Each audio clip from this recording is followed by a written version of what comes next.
déjà dit, la logique, c'est le dernier refuge des gens sans imagination.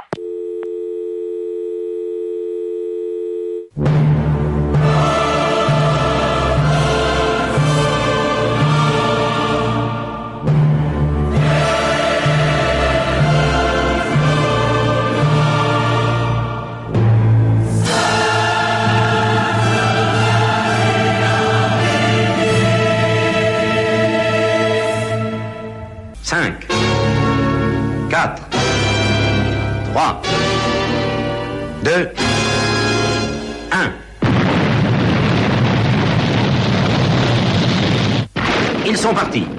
Radio X Files avec Christian Page et Marceau de Radio X.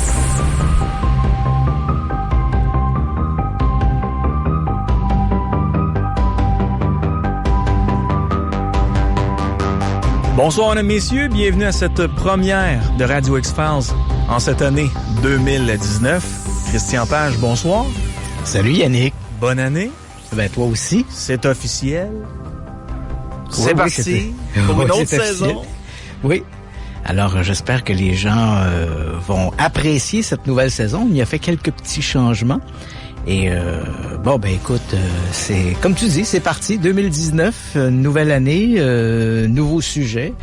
Et ce soir, nous allons recevoir, avant les fêtes, beaucoup de gens m'avaient parlé de AstronoGeek. AstronoGeek, c'est un type, c'est un YouTuber français qui s'appelle Arnaud Thierry. Il est excessivement populaire. Il a une chaîne de vulgarisation où il fait de l'astronomie. Et il dénonce aussi un peu les théories du complot. Il est vraiment excellent. Et l'automne dernier, j'avais annoncé que j'avais déjà discuté avec Arnaud et qu'éventuellement il se joindrait à nous. Il ferait quelques entrevues, quelques interventions. Et écoute, pour souligner ce début 2019, donc je me suis entretenu il y a quelques jours avec Thierry. Nous avons parlé ensemble de la planète X et je t'explique pourquoi cette histoire de planète X. À la mi-décembre, juste au moment où on finissait notre saison de Radio X-Files, une nouvelle est parue dans la presse annonçant que des scientifiques, en fait un groupe de chercheurs était sur le point de découvrir la planète X. Alors cette planète X, écoute, je ne vais pas vendre le punch, mais c'est une histoire qui revient souvent non seulement dans le domaine de l'astronomie, mais qui a également été récupérée dans le domaine de l'ésotérisme, du mysticisme. On l'associe même aussi avec les théories des anciens astronautes. Donc c'est cette histoire voulant que des extraterrestres auraient communiqué avec nos ancêtres dans l'Antiquité. Ils seraient un peu à l'origine derrière de grandes constructions comme les pyramides, les statues de Pâques. Donc on avait ces scientifiques, en fait deux scientifiques principalement, qui ont annoncé qu'ils étaient sur le point de découvrir cette mystérieuse planète X. Et je me suis dit, tiens, ce serait amusant donc de parler avec Arnaud, puisque c'est sa spécialité, la vulgarisation astronomique. Donc ce serait intéressant de discuter avec lui pour voir un peu qu'est-ce que c'est que cette histoire de planète X. Quel est ce projet d'identification de la planète X en question? Donc je me suis entretenu avec lui il y a quelques jours, et c'est un peu à la fois pour moi et pour toi, un cadeau que l'on fait à nos auditeurs. Donc, cette première entrevue avec Arnaud, c'est un bonhomme qui est excessivement sympathique et les gens pourront donc apprécier sa verve et en même temps son côté excessivement plaisant de vulgarisateur. Donc ça sera dans la deuxième partie de l'émission. L'AstronoGeek, ça a tellement été demandé, ça, dans la dernière saison. Je te félicite d'avoir réussi à mettre la main sur lui puis qui est accepté comme ça de faire partie de l'équipe. C'est le fun! Ouais, mais faut que je te dise tout de suite, Yannick, que Arnaud, il est excessivement sympathique. Donc, j'avais pas de problème. Je savais bien que si éventuellement il trouvait un trou dans son agenda, il accepterait de participer à l'émission. Puis d'ailleurs, on va l'entendre dans l'entrevue. À un moment donné, il dit, écoutez, les gars, vous appelez quand vous voulez, hein. Mais c'est vrai que cette production de vidéos de manière hebdomadaire, hein, il produit une vidéo toutes les semaines sur sa chaîne YouTube. Ça demande énormément de recherche, énormément de contraintes de pouvoir réaliser ça ou suivre cette cadence-là. Et je suis très content qu'il soit des nôtres. Et il va revenir. Hein. Les gens peuvent s'attendre à ça là, d'ici la fin de la saison, là, avant l'été. Là, je pense qu'Arnaud va revenir à 4 ou 5 fois où on va aborder différents sujets. On s'est même entretenu sur... il y a juste également au mois de décembre, la NASA a publié, et c'est un peu aussi dans le cadre de d'actualité. Je pense, Yannick, que c'est toi qui a placé sur le site de Radio X-Files cette semaine cette nouvelle annonçant qu'on avait découvert peut-être des signaux radio mystérieux et possiblement d'origine extraterrestre. Oui, mais Ouais. excuse-moi, je suis en train de lire puis je me posais une question puis Oui. je pense que ça fait 2 fois que je te pose la question, mais je trouve ça incroyable parce qu'on a un bon télescope, on va se le dire là, mais on capte des signaux. Des fois, je suis dans mon salon, Christian, je regarde mon téléphone puis j'ai une barre sur mon téléphone cellulaire. Ouais. Mais là, on a capté des signaux d'une galaxie qui est à des milliards d'années-lumière de la Terre. Ouais, 1,5 milliard d'années-lumière de la Terre. Et en fait, c'est avec qui faut que je signe pour avoir ce même genre de signaux-là sur mon téléphone cellulaire?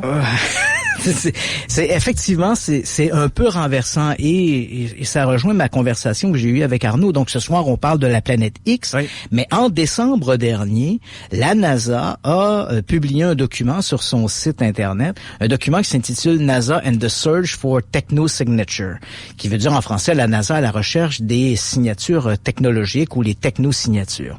Et j'ai abordé la thématique avec Arnaud, mais on va revenir au cours d'une prochaine discussion sur ce sujet très précis. Qu'est-ce que c'est que ces technosignatures? C'est la démonstration de façon explicite que l'information ou ce que l'on a devant nous, c'est de la technologie extraterrestre. Et la NASA admet elle-même dans ce document, elle a demandé à plein de scientifiques, des astrophysiciens, des physiciens de se pencher là-dessus, et ils sont tous du même avis, c'est-à-dire que à partir du moment où tu es en contact avec une civilisation qui est légèrement en avance sur toi, ouais. Ben très rapidement la technologie peut apparaître comme de la magie et il est possible qu'on ne soit pas en mesure de l'identifier. En fait, ça pourrait être quelque chose de tellement exotique qu'on n'arriverait pas à l'identifier. On serait en présence d'une technologie extraterrestre, mais on serait incapable de dire « Ah, voilà, ça, c'est de la technologie extraterrestre ». Et ça nous ramène justement à cette histoire de signaux radio dont on a parlé cette semaine. Tu le mentionnes, ce sont des signaux, en fait, ce sont des FRB, qui veut dire... courte impulsion. C'est ça. En français, c'est des sursauts radio rapides. C'est Fast Radio Burst en anglais, donc pour l'acronyme de FRB. Et qu'est-ce que c'est que ces FRB, ces sursauts radio rapide? Ce sont des signaux, des émissions électromagnétiques qui sont envoyées dans l'espace, qui durent quelques millisecondes, mais qui ont une puissance tout à fait extraordinaire. En fait, c'est l'énergie de 100 millions de soleils. Tu peux imaginer 100 millions de soleils dans un pulse de quelques millisecondes électromagnétiques. Donc, on les avait détectés, ces fameux sursauts radio, depuis quelques années. En fait, depuis 2007, on en avait capté quelques-uns, mais il faut vraiment être au bon moment, au bon endroit. C'est-à-dire qu'on tourne des antennes vers le cosmos dans l'espoir d'écouter des signaux radio qui pourraient être d'origine extraterrestre. Mm-hmm. Incidemment, dans le cadre du programme SETI, le Search for Extraterrestrial Intelligence, on en a parlé à quelques reprises. Je pense que les auditeurs savent de quoi on parle si on fait référence, par exemple, au film Contact avec Jodie Foster. C'est donc ce programme de recherche de radio extraterrestre qui existe en fait depuis les années 1960. Et là, donc, en tournant des antennes comme ça, aux alentours de 2007-2008, on a capté un premier FSB, comme ça, un premier de sursaut radio rapide, là, un FRB, pardon. Et là, on s'est dit, tiens, c'est quoi ce truc-là? Ça a duré quelques millisecondes, c'est très puissant, mais comme le signal ne s'est pas reproduit, on s'est dit, tiens, c'est peut-être une curiosité qui relève du domaine de l'astrophysique, un trou noir, un rot d'un trou noir ou quelque chose comme ça. Donc, on a un peu des idées un peu très imagées de ça. Et puis, on en a capté d'autres à quelques reprises, et là, on s'est dit, tiens, ça semble plus fréquent qu'on pourrait le croire. Mais comme ça dure très peu de temps, quelques millisecondes, il faut vraiment que l'antenne soit tournée dans cette direction-là. Et comme comme chacun de ces sursauts était unique, on s'est mis à imaginer des hypothèses. Est-ce qu'il pourrait s'agir d'une explosion d'une étoile, une étoile à neutrons qui lancerait comme ça une impulsion? Mais si c'était le cas, comme dans le cas par exemple des pulsars, on aurait une périodicité qu'on pourrait prédire, dire tous les 36 mois ou tant nombre d'heures, il va y avoir une de ces explosions qui va se produire, mais ça ne se produisait pas comme ça. Donc il y avait pas de constante dans les émissions radio. Et puis voilà que cette semaine, et c'est un peu l'objet de cet article paru dans le magazine Nature, ce sont plusieurs groupes de scientifiques et principalement des scientifiques canadiens qui ont capté depuis un radiotélescope qui est installé dans la vallée de l'Okanagan en Colombie-Britannique. Ils ont capté comme ça de ces fameux signaux, de ces sursauts radio rapides, mais ils en ont capté 6 qu'ils ont pu déterminer provenant du même endroit, et on l'a mentionné, une région située à 1,5 milliard d'années-lumière de la Terre. Et comme le phénomène s'est reproduit sans pour autant qu'il y ait une constante, c'est-à-dire que ce n'était pas là synchro. Il y a eu une première explosion et puis on en a capté une autre quelques heures plus tard, une autre quelques jours plus tard. Donc il n'y avait pas une espèce de constante qui était régulière. Mais malgré cette irrégularité, les scientifiques ont dû abandonner l'idée d'une explosion d'une étoile, parce que une étoile ne peut pas exploser plusieurs fois. Et là, actuellement, on en est un peu à se poser les questions. Qu'est-ce que c'est ces signaux radio? D'où ils viennent? Et où ça rejoint un peu cette publication de la NASA en novembre dernier? C'est de dire, parce que de manière tout à fait sérieuse, des scientifiques qui sont attachés au centre de recherche en astrophysique du Harvard Smithsonian Institute, ces gens-là acceptent ouvertement l'hypothèse qu'il pourrait s'agir d'une technologie extraterrestre. Et là, on n'est plus dans le domaine de la science-fiction, on n'est plus non plus dans le domaine de la fantaisie. Ces gens-là reconnaissent qu'il pourrait s'agir effectivement d'une technologie extraterrestre.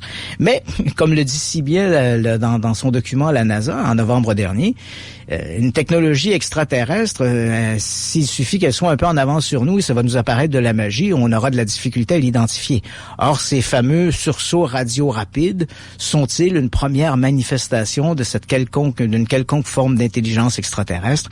Pour l'instant, toutes les portes sont ouvertes. C'est la grande discussion dans le domaine de l'astrophysique et on ignore quelle est la nature réelle de ces émissions radio très puissantes et qui peut-être nous ouvre la porte vers une interprétation de nature exotique. C'est des signaux qui proviennent d'une galaxie à des milliards d'années-lumière de la Terre, ce qui veut dire que les signaux qu'on reçoit, ça fait des milliards d'années-lumière qui sont partis. C'est ça? Absolument. Oui, parce que quel que soit, c'est une onde électromagnétique, donc que ce soit de la lumière ou que ce soit une onde électromagnétique, ces sources se déplacent à la vitesse de 300 000 km à la seconde, c'est la vitesse de la lumière. Mm-hmm. Et là, comme dans le cas présent, on parle d'un signal qui proviendrait d'une étoile ou en tout cas d'une région de l'espace située à 1,5 milliard d'années-lumière.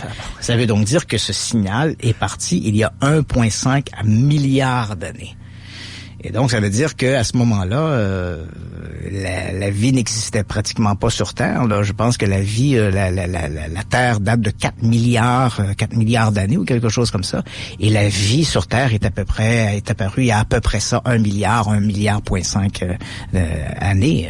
Donc, la vie, lorsque le signal a été émis, la vie commençait un peu à apparaître dans les océans sur Terre. Et autre chose très intéressante pour ce dossier-là, pour ce qui est du télescope, là, il a été bâti en partie, en fait, c'est un étudiant postdoctoral là, qui a aidé, un étudiant postdoctoral en physique qui a aidé à bâtir ce fameux télescope-là. C'est un gars de McGill, un gars de chez nous. Ouais, c'est un gars de l'Université McGill. Ah, c'est de la fierté, c'est le fun. Hey, dans l'actualité, dans les éphémérides d'aujourd'hui, tu voulais nous parler de la série Blue Book. Je pense que tu en as parlé il y a de ça quelques semaines.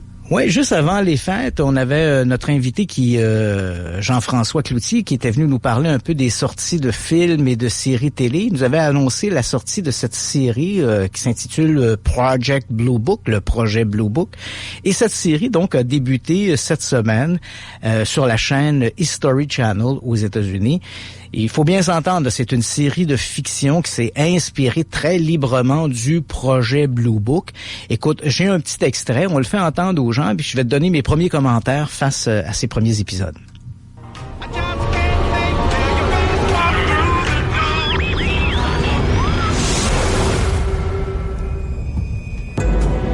We have a situation in West Virginia. Family report has seen something falling from the sky. I'll get down there right away. I need you to meet someone first. Name's Dr. Alan Hynek. You want me to investigate flying saucers. I want you to help me prove to the public the truth. They don't exist. How the hell would you know what types of planes the Russians have or don't have? The Russians have nothing to do with this. I say close the case. What the hell do you expect? I expected to discover the truth. Est-ce que ça vaut la peine de l'écouter, cher ami? Oui, c'est moi j'ai trouvé ça excellent, un bon divertissement. C'est sûr que les puristes, parce qu'il faut savoir que le projet Blue Book, ce n'est pas une fiction, hein, c'est une réalité. Bon, et je te ramène un peu dans le contexte historique de l'affaire.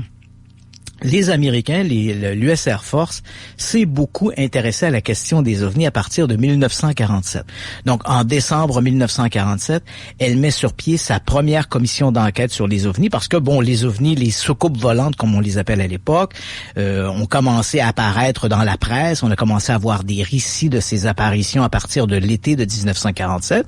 Et puis, donc, en décembre 1947, comme ces observations se multiplient aux États-Unis, il faut quand même se rappeler que 1947, c'est une période où c'est le début de la guerre froide entre les Américains et les Russes. Donc, du côté de l'armée américaine, ce n'est pas tant les extraterrestres qui préoccupent. D'ailleurs, à ce moment-là, même les extraterrestres sont pas vraiment dans les parages. On ne parle pas vraiment d'extraterrestres. Mais on se questionne fortement si ces soucoupes volantes, comme les appelle la presse, ne cacheraient pas justement des armes secrètes de l'Union soviétique. Alors, l'armée américaine va mettre sur pied, donc elle autorise la mise en place d'un projet d'enquête dès décembre 1947. Le projet commence ses travaux en 1948, en janvier 1948. Et le nom de ce premier projet, c'est le projet Sign. Il va demeurer actif jusqu'en 1949. Il sera remplacé de 1949 à 1952 par un autre projet qui va s'appeler Project Grudge, mais qui est en fait simplement le prolongement du projet Sign. Et en 1952, le voilà qui arrive enfin, ce fameux projet Blue Book. Il entre donc en fonction en 1952. Il va perdurer jusqu'en décembre 1969. Ses conclusions seront rendues publiques en janvier 1970. Et la position de l'armée américaine, parce qu'à ce moment-là, lorsqu'ils rendent publiques leurs conclusions, ils reconnaissent qu'ils ont enquêté sur 12 618 observations d'OVNI. De ces 12 618 observations d'OVNI, 701 sont demeurées non identifiées, c'est-à-dire à peu près 6%.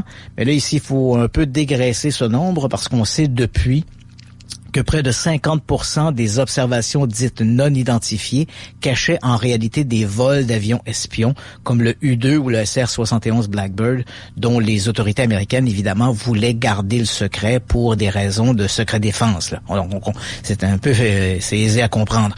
Et à partir de ce moment-là, donc, le projet Blue Book, c'est ce fameux projet, globalement, qui enquêtait sur la question des ovnis. Et officiellement, l'armée américaine s'est désintéressée de la question des ovnis à partir de décembre 1969.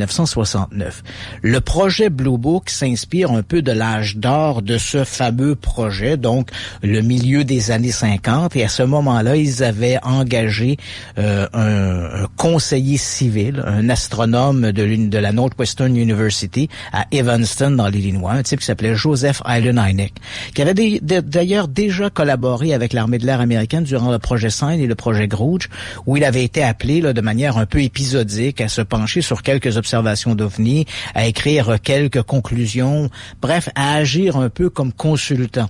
Mais à partir du moment où on met sur pied le projet Blue Book, Hynek devient vraiment un partie prenante du projet. Et donc, je te dirais que cette série, le projet Blue Book, montre bien, et on s'entend bien, là, Yannick, c'est une fiction. On s'est légèrement inspiré de la série. Mais le reste, là, les hommes en noir, Roswell, les extraterrestres, tout ça, c'est de la pure invention, là. Ça ne fait pas partie des archives du projet Blue Book. Je te dirais que dans la série, la seule chose que devrait, c'est le nom de projet Blue Book et le nom de Dr. Hynek. Le reste, c'est de la fiction. Mais c'est assez divertissant, c'est bien filmé, ça nous rappelle un peu les fameuses X-Files. Donc, on suit cet enquêteur qui est le Dr. Hynek, qui poursuit un peu ses investigations pour le compte de l'armée. Il y a visiblement, on le voit dès le premier épisode, il y a un bras de fer qui s'installe entre l'armée américaine et Hynek, ce qui est tout à fait réel. Dans les faits, Hynek était loin d'être toujours d'accord avec les interprétations de l'armée américaine. Il y a donc eu cette espèce de bras de fer. C'est assez bien démontré dans la série, mais pour le reste, ça demeure très divertissant. Je pense que si le sujet des ovnis vous intéresse, à prendre avec un grain de sel, bien sûr, parce que c'est est une série inspirée de et non pas un documentaire sur le projet Blue Book. C'est très divertissant. Moi, j'avoue que j'ai bien aimé. Tu l'as écouté sur quelle plateforme? Je l'ai écouté sur la plateforme site web de History Channel.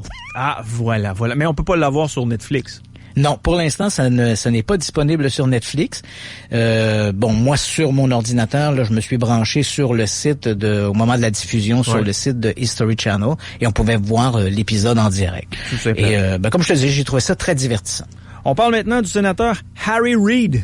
Oui, parce que je me suis dit, tiens, allons-y dans la même foulée que ce fameux projet Blue Book.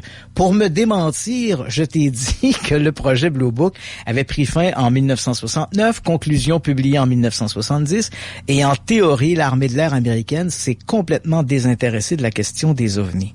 Mais à peu près à pareille date, l'an dernier, donc en janvier 2018, on parlait beaucoup d'une fuite qui avait été publiée dans les pages du New York Times et qui révélait qu'entre 2008 et 2012, donc sur une période d'à peu près 4 ans, l'armée américaine avait quand même tenu un petit programme d'enquête sur les ovnis. Donc, même si on adressait des lettres à l'armée de l'air américaine leur demandant qu'est-ce qu'ils avaient comme dossier sur les ovnis, on vous renvoyait invariablement aux archives nationales en vous disant l'armée américaine s'est désintéressée du programme de la question des ovnis depuis 1969. Et là, voilà que cette indiscrétion, en fait, du New York Times nous révèle que de 2008 à 2012, un projet avait lieu au Pentagone. En français, là, c'est un nom très, très étiré, là, mais en français, c'était Programme d'identification avancée des menaces aérospatiales. Donc, c'était le nom de ce fameux projet. Projet qui était quand même relativement marginal, puisqu'on parle pour ces périodes d'activité, donc 4 ans et demi, on parle d'un budget d'à peu près 20 millions de dollars. C'est sûr que pour toi et moi, 20 millions de dollars, c'est beaucoup de sous. Mais quand on sait que le budget actuellement de l'armée américaine est de 1 milliard de dollars, tu comprendras que 20 millions sur 4 ans et demi, c'est pas beaucoup d'argent. Hein. C'est vraiment un peu de la monnaie dans le fond d'une poche. Là. Donc, ce programme d'identification avancée des menaces aérospatiales, c'était un véritable programme parallèle là, qui s'intéressait à la question des ovnis ou des phénomènes aérospatiaux non identifiés. Et ce programme-là, et c'est là qu'on arrive à cette nouvelle du sénateur Harry Reid, ce sénateur Harry Reid, il représente, il est du Parti démocrate, il représente le Nevada, il est à sa retraite maintenant, mais c'est un peu lui qui avait à l'époque forcé la main auprès de ses collègues pour qu'on mette de l'avant ce projet d'enquête sur les ovnis. Et ce programme d'enquête sur les ovnis avait été confié à un type qui a fait fortune dans les hôtels et dans l'aérospatial, un type qui s'appelle Robert Bigelow, qui s'intéresse beaucoup à la question des ovnis. Et donc, ce Robert Bigelow, de 2008 à 2012, a été un peu la main active de ce projet d'identification des menaces là, aérospatiales, et tout ça grâce à une initiative du sénateur Reid. Le programme s'est fermé en 2012. Et là, voilà que le sénateur retraité Henry Reid reprend du collier parce que cette semaine, il a accordé des entrevues à la radio, à la télé américaine, disant qu'il avait l'intention de voir auprès de ses collègues pour remettre sur pied un nouveau programme d'enquête sur les ovnis. Il faut savoir que le sénateur Reid n'a pas dit « je crois qu'il y a des petits hommes verts, je crois qu'il y a des extraterrestres qui nous visitent, je crois qu'il y a des ovnis ». Il s'est bien gardé de dire ça. Il a dit simplement « il y a au cours des années de très nombreuses observations d'ovnis qui ont été rapportées. Certaines n'ont pas été identifiées et je pense qu'il y a quelque part un intérêt à étudier davantage ces observations. » Ce qui, somme toute, est une démarche tout à fait louable et il espère pouvoir joindre à sa cause certains de ses collègues qui feront pression auprès des différents leviers du gouvernement pour mettre en place ce nouveau programme d'enquête sur les ovnis, si programme, bien sûr, voit le jour éventuellement. On parle maintenant des Aztèques. Oui, ben écoute, c'est une nouvelle qui est parue cette semaine dans le magazine Nature, le très prestigieux Nature, et qui répond à une question que de très nombreux historiens, archéologues, anthropologues se posaient comme question. C'est la disparition massive d'à peu près 15 millions d'Aztèques au tournant là, entre, je te dirais, là, 1545 et 1575. Donc, on fait un saut dans le temps, on retourne en Amérique centrale, au milieu, en fait, en 1534, lorsque les conquistadors espagnols arrivent, débarquent au Mexique. Il y a là, dans la région de Mexico, il y a là, c'est le centre, en fait, le centre religieux et politique de la civilisation aztèque. Et une dizaine d'années après l'arrivée des Espagnols, bon, évidemment, il y a des conflits entre les autochtones aztèques et bien sûr les Espagnols, mais entre 1545 à peu près 1575, il va y avoir une maladie va régner en fait et elle va faire à peu près 15 millions de victimes auprès de la population aztèque. Les Espagnols échappent à cette épidémie. Alors évidemment, toutes sortes d'hypothèses ont été émises pour essayer d'expliquer ce qui s'était passé.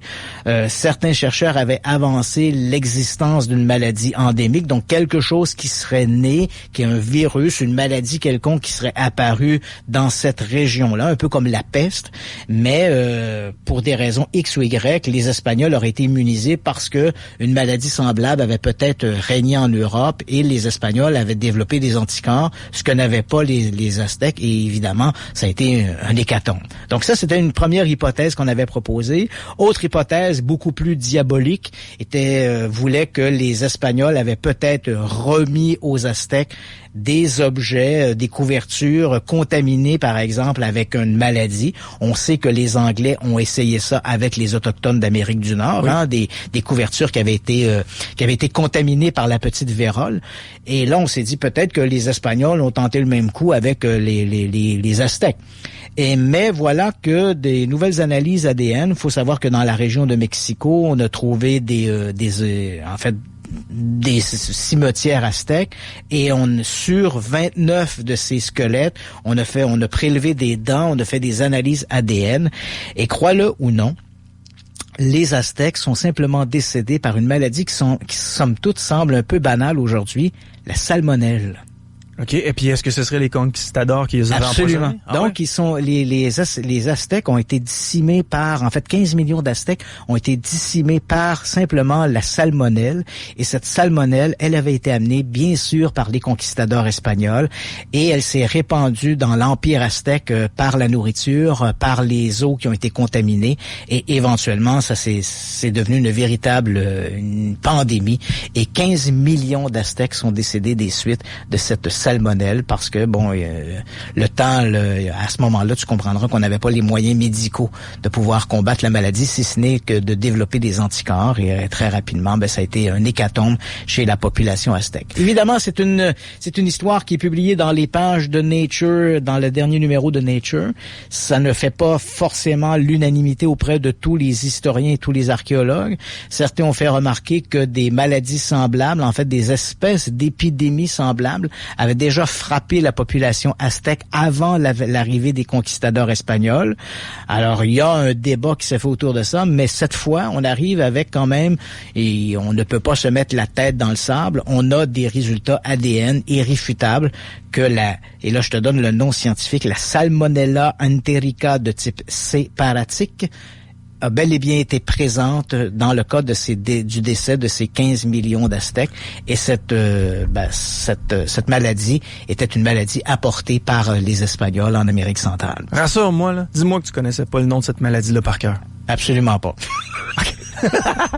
On va faire une courte Je connaissais la salmonelle, mais je ne connaissais pas la Salmonella enterica du type C paratique. Ouais, on fait une courte pause, simplement dire aux auditeurs, parce qu'il y a des auditeurs qui voulaient consulter l'article concernant les mystérieux signaux de l'espace qui ont été détectés par des chercheurs canadiens.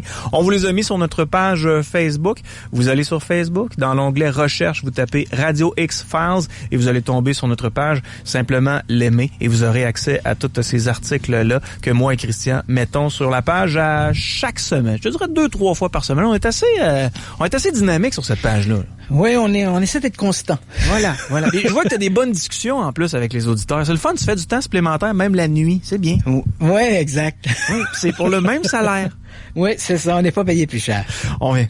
Radio X Files. Radio X. Zone de choix 98.1 Radio X. Pour nous joindre en studio, c'est le live à radiox.com. Par texto, c'est le 418-670-9098. Si vous avez des questions pour Christian Page, je vous invite à nous les écrire et peut-être qu'en fin d'émission, on se fera ensemble une petite période de questions. 418-670-9098. Dans quelques minutes, oui, parce que je sais que vous voulez l'entendre, c'est l'Astrono Geek qui sera pour une première fois sur les ondes de Radio X. Mais avant, mon cher Christian, on parle de cryptozoologie.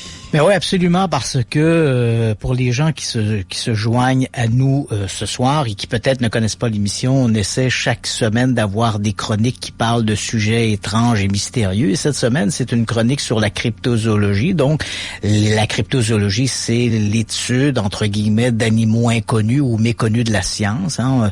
Dès qu'on parle de cryptozoologie, les grandes vedettes qui nous viennent en tête, c'est le monstre du Loch Ness, le Yeti, le Bigfoot. Mais la cryptozoologie, c'est beaucoup plus que cela. Ce sont toutes sortes d'animaux qui sont bien répertoriés ou connus par les milieux scientifiques, mais qui ont soit disparu ou soit il manque d'éléments pour pouvoir confirmer leur existence, mais pas forcément des animaux très exotiques comme le monstre du Loch Ness. Il peut s'agir parfois simplement de papillons. On l'a vu dans cet automne, on a parlé de papillons, de petites poules. Hein. On a à un moment donné notre invité Michel Rénal qui dirige le site, en fait, l'Institut virtuel de cryptozoologie, qui est un passionné depuis des décennies de ces sujets-là et qui a une approche excessivement rigoureuse et critique du phénomène. Donc, nous a parlé notamment d'autres animaux, beaucoup moins exotiques que le monstre du Loch Ness, mais qui pourtant font partie de la cryptozoologie. Et ce soir, écoute, je me suis entretenu avec lui il y a quelques jours. On a fait une entrevue. Et cette semaine, il nous amène à la chasse à la baleine. Alors, écoute, on y va avec Michel Rénal et la baleine de Californie en Méditerranée. Michel Rénal, cette semaine, pour votre chronique cryptozoologique, vous avez décidé de nous amener à la chasse à la baleine. Oui, et plus précisément à la baleine grise. Alors rassurez-vous, on ne va pas tuer ces magnifiques mammifères marins. Donc on va parler de la baleine grise de Californie, et figurez-vous que c'était les Romains qui la chassaient en Méditerranée, peut-être. Alors, les Romains qui chassaient la baleine grise de Californie en Méditerranée, c'était quoi cette histoire de fou? Ouais. Comme dirait Obélix, ils sont fous ces Romains. Eh bien en fait, la baleine grise de Californie, c'est une espèce donc de cétacé qui vit du nord du Pacifique et qui entame des migrations de plusieurs milliers de kilomètres pour aller se reproduire et mettre bas dans les lagons de Californie. Parce qu'il faut on s'arrête tout de suite ici pour dire que la baleine grise existe encore bel et bien aujourd'hui. Ce n'est pas une espèce disparue. C'est une espèce qui pose une inquiétude sur la conservation, mais ce n'est pas encore une espèce classée en voie de disparition. Mais la baleine grise, comme vous l'avez mentionné, on connaît bien sa répartition, en particulier là, du détroit de Bering, comme vous l'avez mentionné, jusqu'à la Californie. Et on en retrouve le long des îles Sakhalines, par exemple, du côté de la Russie, à l'extrême est de la Russie. Mais là, vous nous parlez d'une espèce qui aurait été, à tout le moins des communautés de baleines grises, qui auraient sillonné la Méditerranée. Oui, alors d'abord l'Atlantique. On sait depuis déjà plusieurs dizaines d'années que la baleine grise, une population, en tout cas de la baleine grise, vivait aussi dans l'Atlantique Nord il y a plusieurs milliers d'années. Et on a, encore une fois, là aussi, des ossements fossiles. On a des ossements fossiles qui ont été découverts des deux côtés de l'Atlantique, sur les côtes de Hollande, des USA, etc. Et donc, ces ossements ont plusieurs milliers d'années pour la plupart. Et la question est jusqu'à quelle époque a survécu cette population de l'Atlantique Nord. Alors on pensait que effectivement c'était il y a des milliers d'années. Eh bien non, pas tant que ça, parce qu'on a là aussi des documents historiques. On possède donc des témoignages historiques du XVIIe, XVIIIe siècle qui font mention d'une sorte de baleine privée de nageoire dorsale et qui fait irrésistiblement penser à la baleine grise de Californie, avec des notamment des fanons de couleur très claire, blanc, ce qui est rarissime parmi les cétacés. La plupart des cétacés à fanons possèdent des fanons de couleur noire. Alors, en particulier, vers 1640, un Islandais du nom de Jón Gudmundsson écrivait un manuscrit sur les poissons et les cétacés de l'Islande, et il faisait allusion à une baleine, il l'appelle la baleine Sandleia. C'est extraordinaire l'islandais parce que si vous connaissez l'anglais, vous arrivez à traduire, sans l'avoir appris, des tas de mots d'islandais qui sont effectivement les origines anglo-saxonnes. Donc Sandleia, c'est comme l'anglais sand, le sable, et to lay, se reposer. Donc c'est la baleine qui se repose dans le sable, Sandleia. Et ce cétacé, et on nous disait que il a 4 ou 5 protubérances au milieu du dos, qu'il est bon à manger, qu'il a des fanons blancs qui sortent de la mâchoire supérieure, et qu'il mesure 30 coudées de long, c'est-à-dire une quinzaine de mètres, enfin, etc. Donc tous les détails qui sont donnés font penser à la baleine grise. Et puis on a aussi, en 1657, Thomas Bartholin, qui toujours nous fait une description du Sandleia, qui se repose dans le sable, ce qui est effectivement dans les mœurs de la baleine grise de Californie, quand elle vient se reproduire ou mettre bas, elle vient dans des eaux très peu profondes, et même, il y a un autre nom qui est donné, toujours dans les chroniques scandinaves, de Sandhetta. Et Sandhetta, encore une fois, vous retrouvez pratiquement les mêmes racines qu'en anglais, Sand Eater, mangeur de sable. Et on vous dit que cette baleine, effectivement, elle avale du sable où elle cherche avidement les minuscules poissons qui y pénètrent dans la vase. Eh bien, ça, c'est tout à fait exact aussi, puisqu'on retrouve chez la baleine grise de Californie ce genre de comportement, puisque, effectivement, lorsqu'elle est en période de reproduction ou de mise bas, dans les zones, justement, de la Californie, elle avale une énorme quantité de vase qu'elle recrache à travers les fanons qui vont filtrer les petits poissons ou crustacés ou autres qui vont être filtrés par les fanons.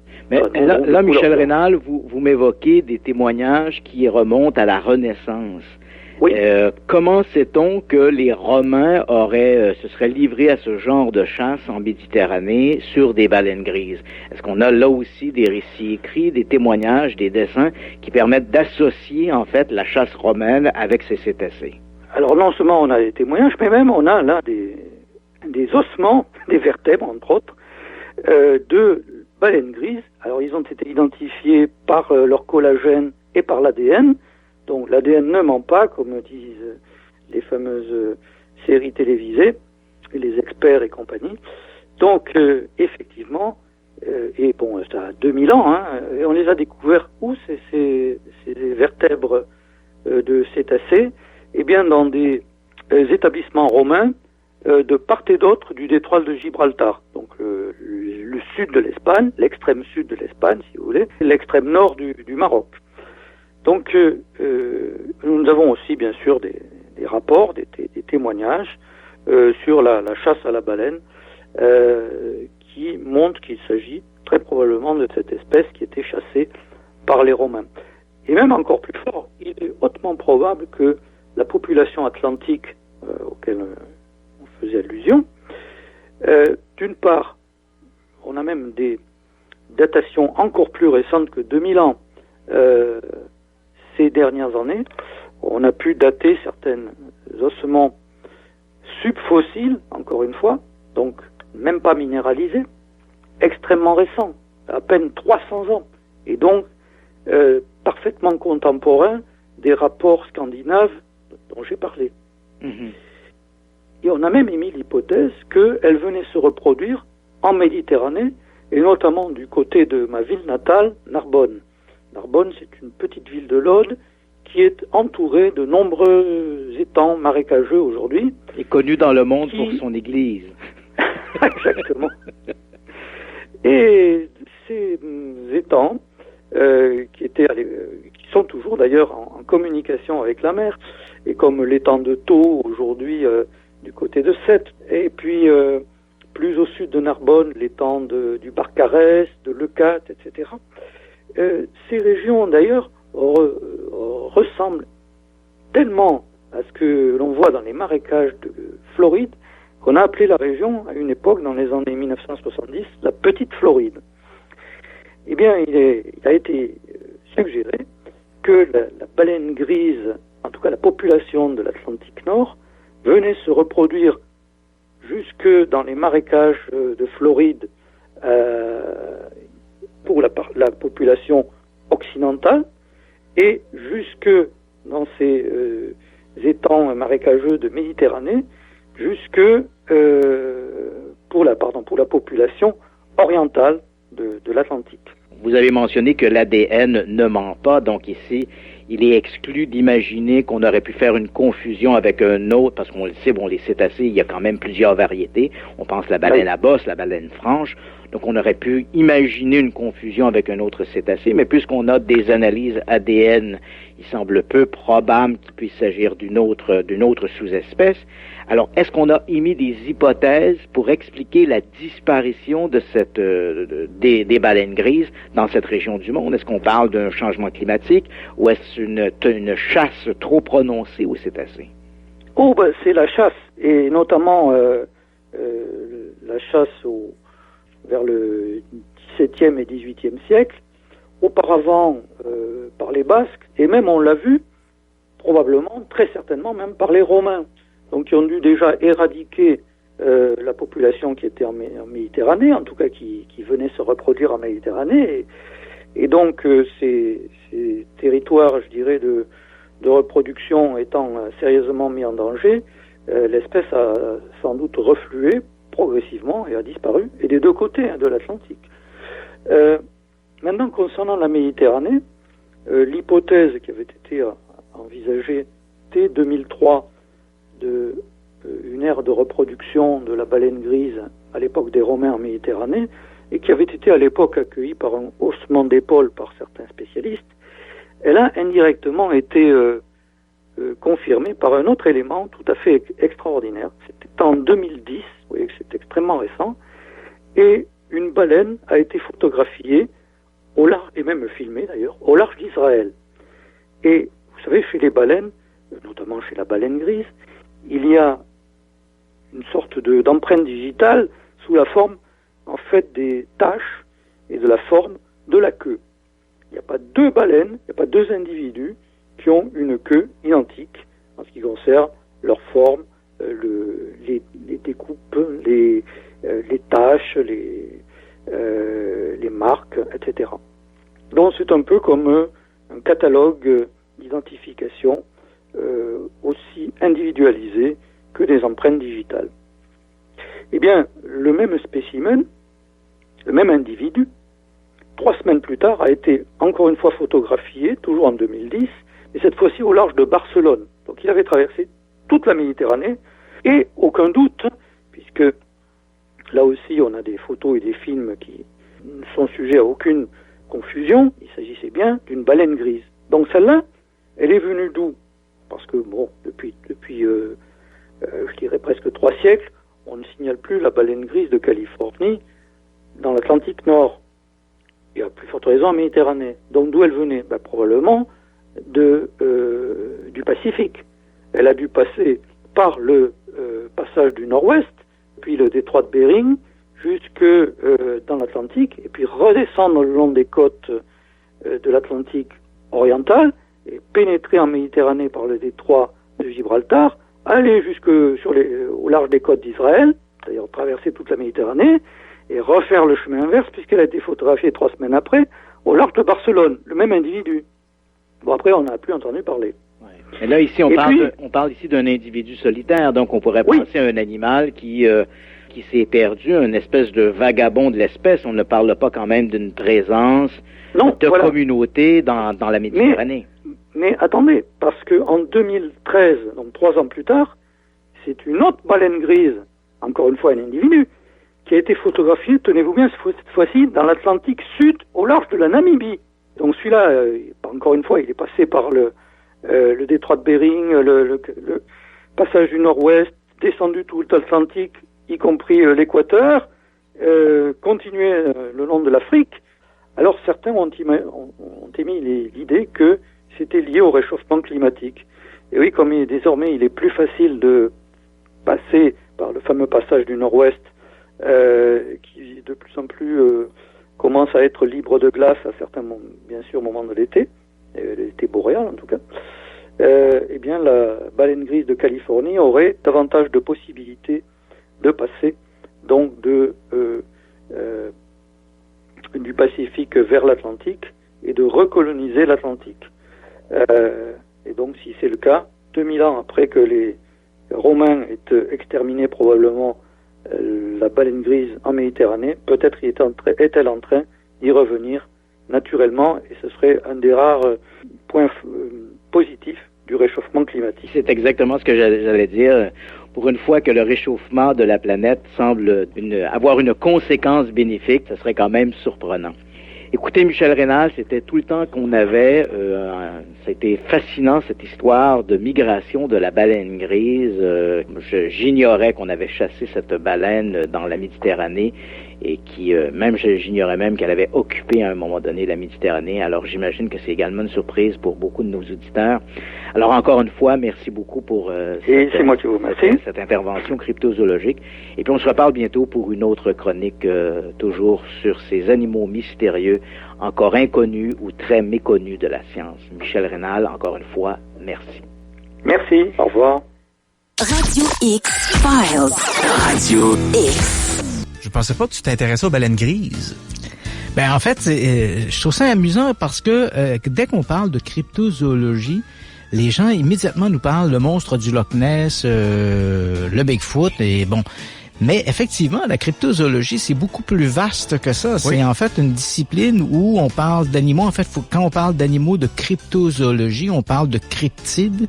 Hein, et dans ces cryptides, on a 2 types d'animaux. D'abord, on a ces animaux qui sont tout à fait inconnus de la science. Là. Donc, le Bigfoot, le monstre du Loch Ness, ce sont des animaux qui ne font pas partie, en fait, du catalogue zoologique. Ce sont vraiment des animaux extraordinaires et on est toujours en quête un peu de leur existence. D'autres animaux, on appelle les Lazarus, ce sont des animaux qui ont déjà existé, qu'on est certain de leur existence, mais qui ont disparu à un moment donné. Et l'exemple le plus souvent évoqué, c'est celui du tigre de Tasmanie, qu'on appelle thylacine. Cet animal faisait partie de la famille des kangourous, même si de son aspect physiologique, on a l'impression, quand on voit des photographies ou des films, parce que l'animal a été filmé parce que l'animal est disparu en 1936. Le dernier spécimen est mort dans un zoo dans la ville de Hobart, sur l'île de Tasmanie. Et quand on le voit, cet animal, il ressemble à un gros chien avec une fourrure qui a des zébrures. Et cet animal a été chassé de manière si intensive qu'on a éradiqué l'espèce. Hein? Et en 1936, le dernier spécimen connu est mort dans un zoo.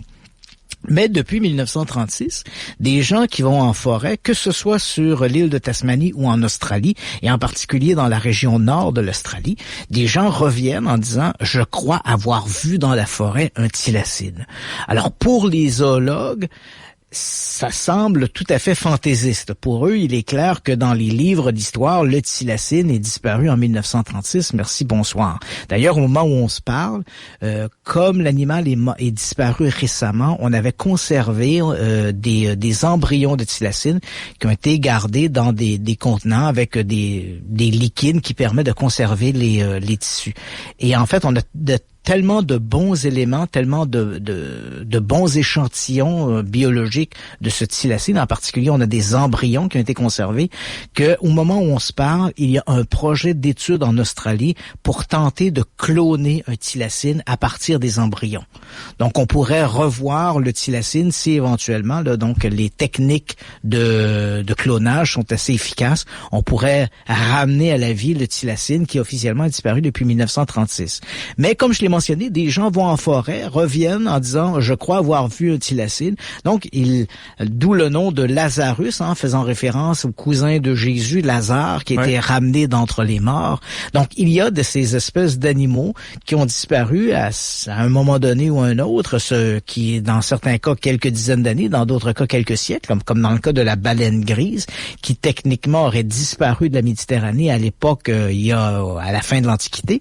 Et pourtant, de nouvelles recherches, de nouvelles photographies, de nouveaux films semblent indiquer que la baleine grise, ou à tout le moins une communauté ou des individus, auraient été aperçus en Méditerranée, alors que selon les livres d'histoire, l'espèce, à tout le moins les communautés qui vivaient dans cette région-là, ont disparu il y a à peu près 1500-2000 ans. Alors, ces animaux moins exotiques, bien sûr, que le Bigfoot, que le monstre du Loch Ness, sont néanmoins des animaux qui appartiennent à cette discipline qu'on appelle la cryptozoologie. Ouais. Je sais pas toi ton avis, mais prendre l'ADN puis essayer de ramener ces animaux-là qui ont malheureusement disparu, c'est pas un peu jouer avec la nature? Il y a pas un risque à quelque part? Tu vois, dans le cas du thylacine, c'est, je sais pas, je suis très mitigé. C'est sûr que on ne peut pas imaginer, là, dès qu'on parle de clonage, je sais qu'il y a beaucoup d'auditeurs qui doivent immédiatement penser à Jurassic Park. Mais disons que Jurassic Park n'est pas pour demain. J'ai à quelques reprises, j'ai fait des entrevues avec des spécialistes en génétique, notamment avec des gens qui avaient travaillé sur le projet de cloner Dolly, là, la fameuse brebis en Angleterre, ou à la fin des années 90. Et ces gens-là me disaient que, dans Jurassic Park, tout ça semble très bien fonctionner, mais il faut bien comprendre que pour pouvoir produire un embryon via un embryon qu'on va amener à terme, il faut d'abord le féconder. Puis une fois qu'il sera fécondé, quand je dis fécondé, c'est-à-dire qu'on va prendre une cellule et on va introduire un nouveau code génétique à l'intérieur. Donc là, dans le cas du thylacine, comme on a déjà son code génétique grâce à des embryons, on pourrait prendre une ovule. Et c'est là que la problématique se pose. Il faut avoir une espèce proche. Dans le cas du dinosaure, on n'a pas d'espèce proche. Donc, ça devient excessivement difficile. On va la prendre où notre ovule a fécondé. Tu comprends? Oui. Dans le cas du thylacine, comme c'est un animal qui appartenait à la famille des kangourous, on a des animaux en Australie, on a des marsupiaux, c'est la famille des marsupiaux. On a des marsupiaux, notamment un mombat, là, qui ressemble un peu à mi-chemin entre un gros rat et un koala. Donc, cet animal est le voisin, le cousin le plus proche du thylacine. Donc, on pourrait prendre une ovule de mombat, introduire à l'intérieur le code génétique du thylacine et ensuite prendre cet ovule, l'implanter dans l'utérus d'une femelle wombat et attendre éventuellement qu'elle apporte à terme la fameuse ovule et l'embryon et là, donner naissance à un thylacine. Il y a tout un contexte là qu'on doit considérer et qui est possible dans la mesure où on a des animaux qui sont cousins, de très très proches cousins de l'animal que l'on souhaite cloner. Ça pourrait être possible, par exemple, avec le mammouth. Le mammouth, on a encore ses cousins aujourd'hui qui sont bien vivants, qui sont les éléphants d'Afrique. Donc, on pourrait prendre, les éléphants d'Asie, j'ai dit éléphants d'Afrique, mais ça, les éléphants d'Asie, on pourrait prendre donc un éléphant d'Asie, prendre le code génétique d'un mammouth. On a de très bons échantillons d'ailleurs de ce code génétique parce qu'on a retrouvé des mammouths conservés dans le permafrost là, en Russie, dans le nord de la Russie. Donc, on a le code génétique. On pourrait prendre donc cette génétique, l'introduire dans une ovule d'un éléphant d'Asie, ensuite implanter l'ovule et amener éventuellement l'embryon à terme. Mais il faut avoir une mère porteuse, si je puis dire, et dans le cas des dinosaures, ben la mère porteuse, on l'a pas. Donc là, on a un sérieux problème. Maintenant, est-ce que c'est quelque chose que l'on doit faire? Est-ce que c'est quelque chose que l'on peut faire? Bon, la question de pouvoir et de vouloir ou de... Là, il y a tout un débat, disons, d'ordre éthique. Hein? Il y a une célèbre phrase qui dit « La question n'est pas tant de savoir ce que l'on peut faire, mais ce que l'on doit faire. » Donc, pouvoir recréer de ces animaux de manière avec de la manipulation génétique, c'est quelque chose qui est à notre portée. Maintenant, est-ce qu'on doit le faire? Est-ce que ce serait un ajout de pouvoir recréer un thylacine, compte tenu que l'espèce est disparue en 1936? Là, il y a tout un débat qui se fait autour de ça, et moi-même, je me prononce pas trop. C'est sûr que j'aimerais bien aller dans un jardin zoologique et voir un thylacine de mes yeux. J'ai vu des images, parce que les gens qui nous écoutent ce soir peuvent simplement taper là, dans leur outil de recherche sur Google là, thylacine, et notamment Benjamin, thylacine Benjamin, parce que c'était le nom du dernier spécimen vivant. Et vous allez voir des films, parce qu'il a été tourné en 1935-1936. On a de très nombreux films qui ont été faits de Benjamin dans son enclos. Donc vous allez voir un peu à quoi ressemblait ce thylacine. Et comme je te dis, ça, on dirait un gros chien avec une fourrure, avec des zébrures, là, un pelage avec des zébrures dessus. Bon, j'aimerais bien en voir un vivant, mais est-ce que maintenant que l'espèce est disparue, est-ce que c'est souhaitable de la recréer de cette manière-là en utilisant la génétique? Ça reste un débat là, très éthique. Thylacine, pour ceux qui veulent aller sur Google, Thylacine. Voilà. Mon préféré quand tu me parles de cryptozoologie, là, c'est le suceur de chèvre. Le chupacabra. Chupacabra. Ça, il y a quelque chose de très mâle à être le chupacabra. Ouais, d'autant plus qu'en français, ça veut dire le suceur de chèvre. Mais c'est vrai que le chupacabra, tu vois, ça c'est dans le cas du chupacabra, on parle ici définitivement d'un animal qui est un cryptide inconnu. Ouais. On n'a rien dans les livres de zoologie qui ressemble de près ou de loin à un chupacabra, du moins si on se réfère à la description originale. Parce que c'est amusant, dans le cas du chupacabra, on avait, lorsque l'animal apparaît dans la littérature ou la culture, on est au milieu des années 90. Il y avait quand même quelques récits dans le folklore hispanophone de cette mystérieuse créature, ce suceur de chèvre, ce vampire. On lui donnait toutes sortes de noms. Mais il apparaît, disons, dans la culture moderne à partir de 1995. Là, il y a des animaux près d'un petit village qui s'appelle Canovanas, qui est sur l'île de Porto Rico. Donc, il y a des animaux qui vont être retrouvés, des animaux de ferme, avec des blessures à la gorge, et des animaux ont été vidés de leur sang. Et rapidement, les populations se mettent à dire, c'est le chupacabra. Et là, on va le décrire. C'est un animal qui est à mi-chemin entre un kangourou et une gargouille. Il a des dents serrées, des espèces de cornes sur le dos. Donc, quelque chose qui sort tout à fait de l'imaginaire. Il y a rien qui est possible, qui peut ressembler, de près ou de loin à ça. Et puis voilà que, alors que la culture s'empare du mythe de Chupacabra, il va légèrement se transformer au fil des années. Et voilà que, au tout début des années 2000, on va se mettre à observer dans le sud du Texas des espèces de chiens sans poils avec le museau allongé. Et là, très rapidement, les communautés hispanophones qui vivent près de la frontière mexicaine vont commencer à dire, c'est lui le chupacabra. Là, donc, on est loin de notre animal qui originalement ressemblait à une gargouille. Là, on parle ici d'une espèce de chien un peu étrange, sans poils. Donc, on a fait un peu le parallèle entre les deux. On est quand même loin. Mais là, voilà que notre chupacabra a changé de forme, mais il conserve une identité un peu mystérieuse. Et à ce moment-là, les gens, parce qu'il y a des photographies qui vont être prises, des films qui vont être tournés, et c'est assez amusant parce que lorsque ces images vont commencer à circuler, les spécialistes en biologie animale, les zoologues vont dire il s'agit simplement de chiens ou de coyotes qui sont atteints de maladies qui entraînent des pertes de poils.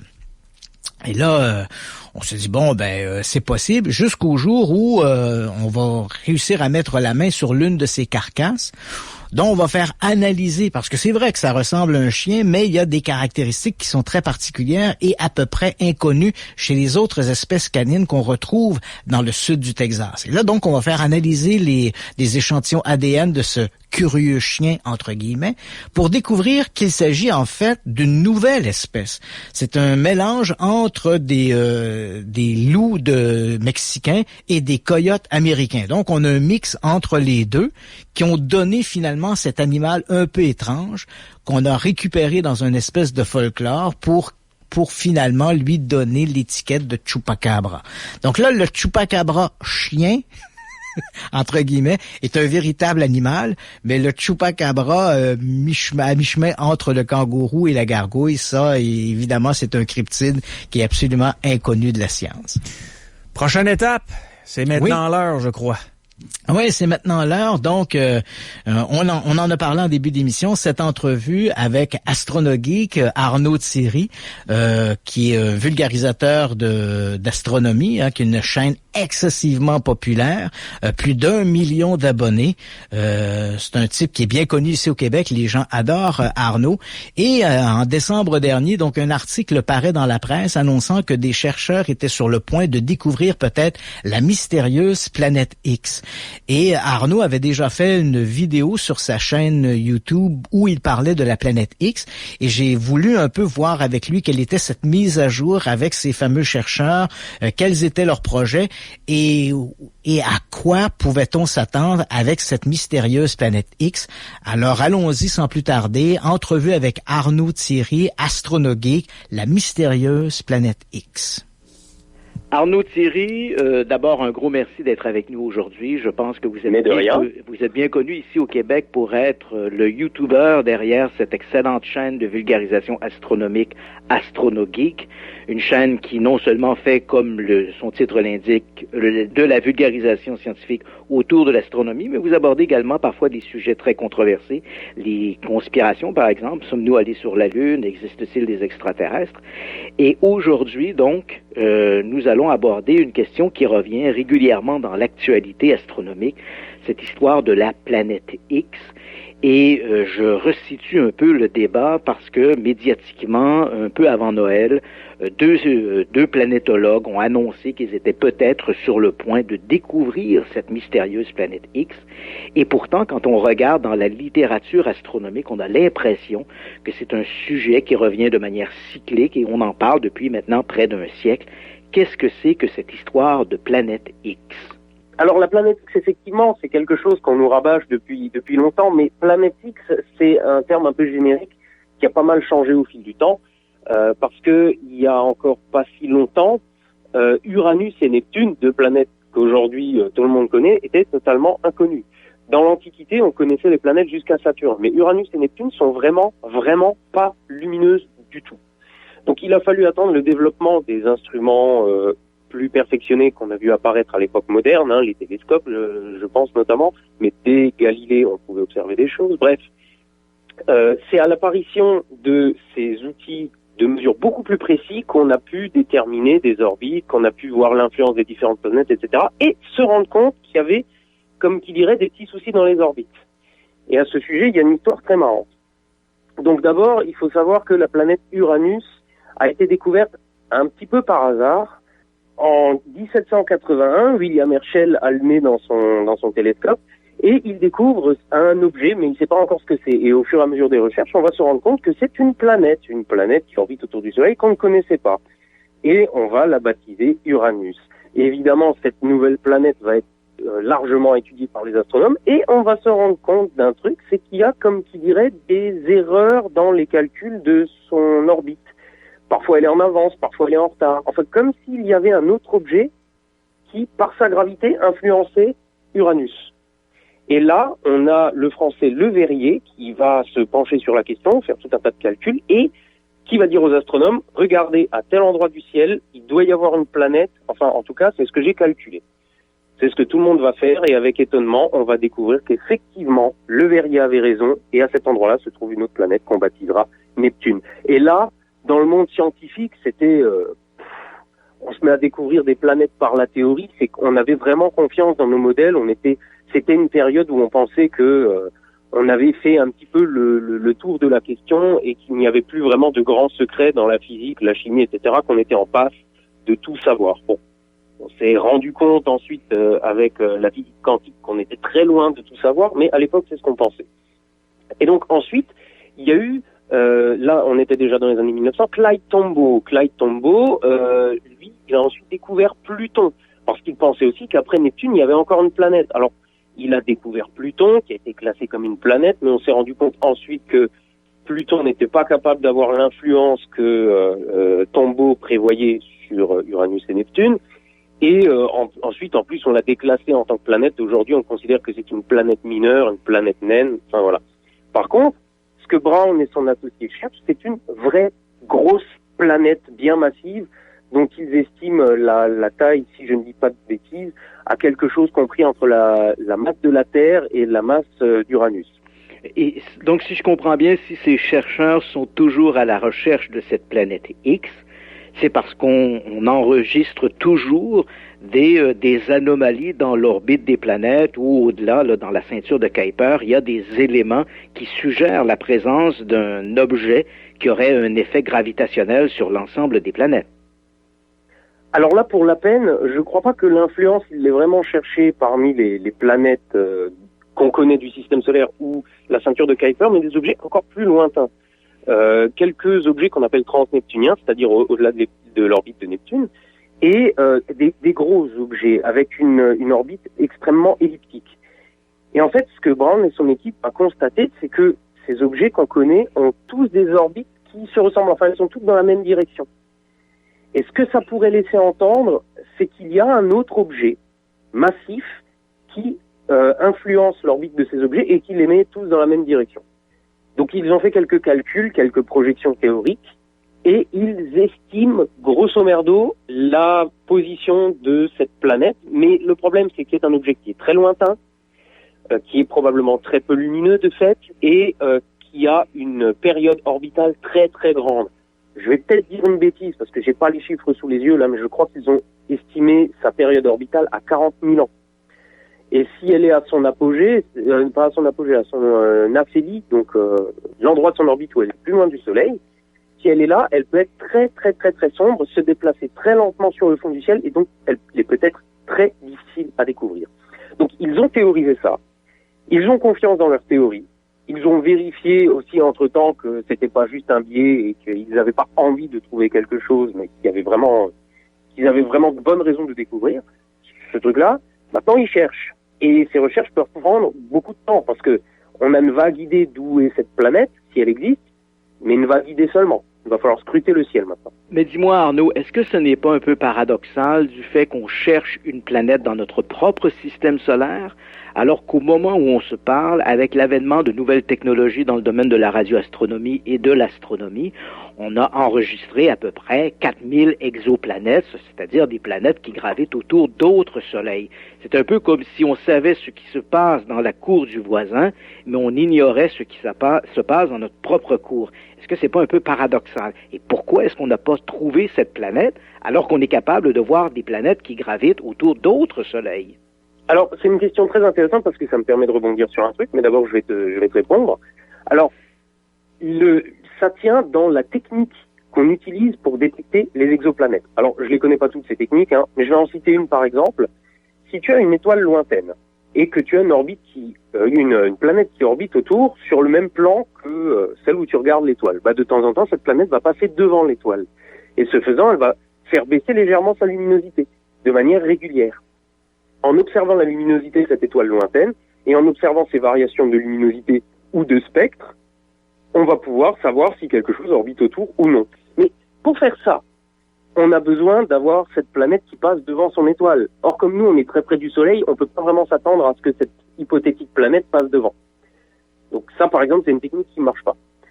Maintenant, alors ça me fait penser à quelque chose de très intéressant qu'a dit le chercheur, là, Brown, c'est que les exoplanètes qu'on observe la plupart du temps sont des géantes gazeuses qui sont relativement éloignées de leur étoile. Or, quand on observe le système solaire, bah, c'est plutôt l'inverse.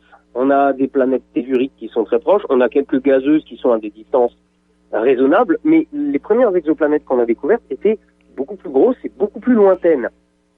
Et donc Brown a fait cette réflexion, il a dit, bah, ça serait pas étonnant qu'on trouve finalement cette exoplanète aux confins du système solaire, parce que elle ressemblerait à ce qu'on a trouvé autour d'autres étoiles. Maintenant, la technique à utiliser, c'est clairement pas la même que celle utilisée pour détecter les exoplanètes. Maintenant, malheureusement, tout ce qu'ils peuvent faire, c'est faire preuve de patience, parce qu'il va falloir littéralement scruter chaque petit coin du ciel. La technique qu'on utilise pour observer ce genre d'objet, elle est relativement simple. On prend des photos du ciel à intervalles réguliers et on regarde si quelque chose bouge. Donc autant dire que sur un objet aussi petit, aussi peu lumineux, c'est pas une photo en grand format du ciel qu'on fait, mais des très petites régions du ciel qui sont photographiées à intervalles réguliers et qui sont scrutées pour le moment manuellement pour voir si quelque chose bouge. Mais ce serait quand même une découverte révolutionnaire sur le plan de l'astronomie, en ce sens que depuis longtemps maintenant, les astronomes croient qu'au-delà de la ceinture de Kuiper, je rappelle pour les auditeurs que cette ceinture de Kuiper, ce sont des débris, des rochers qui se trouvent à peu près aux confins de notre propre système solaire. Et on a toujours cru qu'au-delà de la ceinture de Kuiper, il n'y avait aucun objet massif qui pouvait se trouver là. Absolument, mais si l'histoire nous apprend quelque chose, c'est que il vaut mieux pas trop fixer des limites au système solaire, parce qu'à chaque fois qu'on a essayé de le faire, on découvrait quelque chose derrière. Donc comme je l'ai dit, il y a eu Uranus, il y a eu Neptune, il y a eu Pluton. Plus récemment, il y a eu Eris, Sedna et tous les objets transneptuniens qui se trouvent donc du coup derrière Neptune, qui sont plus ou moins gros, mais qui pour la plupart ressemblent à de gros astéroïdes. Mais rien ne nous empêche de croire qu'il se trouve des choses beaucoup plus loin. Et si on glissait maintenant du côté un peu du fantastique, cette histoire de planète X n'a pas fait seulement l'objet d'une dissertation scientifique, mais on la retrouve également dans une littérature un peu fantastique, j'allais dire fantaisiste, où on a récupéré cette histoire en l'associant à des mythes sumériens. Ça devient la planète Nibiru. Et là, il y a toute une thématique extraterrestre, de visite extraterrestre qui est associée à cette planète Nibiru. Qu'est-ce que c'est que cette récupération? Alors bon, comme d'habitude, dans la sphère complotiste, si on peut déformer quelque chose à grands coups de comme par hasard, on le fait. Le problème, c'est que cette histoire de planète X ou de Nibiru, c'est un gloubi-boulga d'histoires différentes, mais je peux essayer de t'en résumer 2-3. Par exemple, on peut considérer que cette planète aurait une orbite tellement elliptique qu'elle reviendrait seulement plusieurs millions d'années d'intervalle. Ce faisant, elle emmènerait dans son sillage quelques comètes, quelques astéroïdes, et lors de son passage dans le système solaire interne, elle viendrait foutre le bordel en dispersant ces corps qui viendraient frapper les planètes comme la Terre, justement, qui pourrait éventuellement expliquer les extinctions de masse cycliques qu'on trouve sur la Terre. Cependant, cette théorie a quelques petits problèmes, comme par exemple le fait que les extinctions de masse ne sont absolument pas cycliques sur Terre, donc déjà ça tombe mal, et ensuite une planète avec une périodicité tellement grande, en fait, irait tellement loin qu'elle échapperait à l'influence du Soleil et dériverait dans l'espace. Donc déjà ça marche pas trop, sans compter que, évidemment, on l'a jamais observé, cette petite planète. Et puis sinon, il y a aussi l'histoire d'une planète 4 fois plus grande que Jupiter qui annoncerait la fin de la Terre en venant la percuter le 21 septembre 2012. Donc évidemment, comme toutes les prédictions de fin du monde, celle-ci s'est révélée un petit peu pétée. Hein. Oui. Et en fait, ce qui est bien avec les prédictions de fin du monde, c'est qu'elles sont tout le temps remises à jour à chaque fois que ça marche pas. Donc il y avait 2012, il y avait de nouveau eu une occurrence, je sais plus, c'était fin 2016 ou 17. C'était, je crois, septembre 2017. Ouais, c'est ça. Et ça revient tout le temps, mais comme ce sont des histoires qui sont construites sur des envies de croire, j'allais dire des croyances, mais c'est plus qu'une croyance, c'est vraiment l'envie de croire en quelque chose et on va construire sa croyance autour. Pour chaque événement astronomique qu'il y a eu et qu'il y aura encore dans le futur, on trouvera ce genre de théories fumeuses. Pourquoi? Parce que l'astronomie, je pense que c'est un des domaines scientifique qui est le plus mystérieux avec la physique quantique.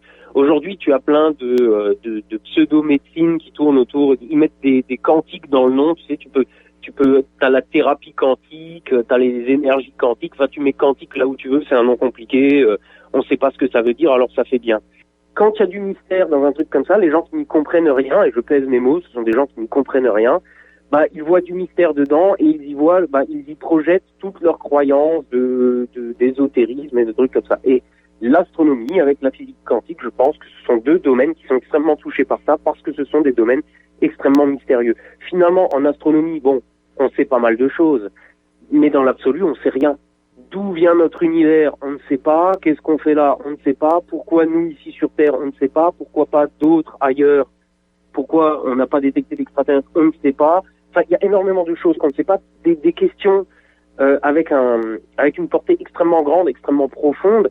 Ça peut donner le tournis. Et pour ceux qui sont avides de mystère, bah, c'est le domaine privilégié pour s'enfoncer dedans, quoi. Dis-moi, Arnaud, cette hypothèse de planète X, Nibiru, je sais que l'une des versions qui revient régulièrement est celle proposée par un certain Zecharia Sitchin. Et lui parle d'une planète qui reviendrait toutes les 3200 ans, à peu près, dans la région, à tout le moins croiserait l'orbite de la Terre.